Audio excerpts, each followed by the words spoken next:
Gulf രാജ്യങ്ങളിലെ വ്യോമയാന വിപണിയിൽ മികച്ച നേട്ടം കൊയ്ത് സൗദി അറേബ്യ. വിദേശ ഏജൻസികളായ CH ഏവിയേഷനും OAGയുമാണ് റിപ്പോർട്ട് പുറത്തുവിട്ടത്.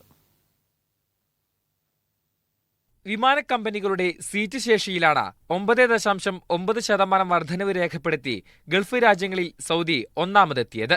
വിഷൻ 2030ന്റെ ഭാഗമായി നടപ്പിലാക്കിയ വിവിധ സംരംഭങ്ങളാണ് വ്യോമഗതാഗത മേഖലയിൽ അഭൂതപൂർവമായ ഈ വളർച്ചയുടെ പിന്നിൽ. സൗദിക്ക് പിറകെ വളർച്ചയിൽ 8.6%വുമായി UAEയും 5.6% വളർച്ചയുമായി ഖത്തറും മുന്നേറ്റം നടത്തിയിട്ടുണ്ട്. ഏറ്റവും കൂടുതൽ സീറ്റുകളുള്ള കമ്പനി എമിറേറ്റ്സ് ആണ്. 31 ലക്ഷം സീറ്റുകളാണ് എമിറേറ്റ്സിനുള്ളത്. 26 ലക്ഷമുള്ള സൗദി എയർലൈൻസും വളർച്ചയിൽ ഏറെ മുന്നിലാണ്. വ്യോമയാന പ്രവർത്തനങ്ങളിലൂടെ $20.8 ബില്യൺ, ടൂറിസം മേഖലയിൽ $32.2 ബില്യൺ ഉൾപ്പെടെ സൗദി സിവിൽ ഏവിയേഷൻ മേഖല $53 ബില്യൺ സമ്പദ് വ്യവസ്ഥയിലേക്ക് സംഭാവന ചെയ്യുന്നുണ്ട്. സിവിൽ ഏവിയേഷൻ മേഖലയിൽ മാത്രമായി 2,41,000 തൊഴിലവസരങ്ങളും സൃഷ്ടിച്ചിട്ടുണ്ട്. Sabith Saleem, media 1, Jeddah.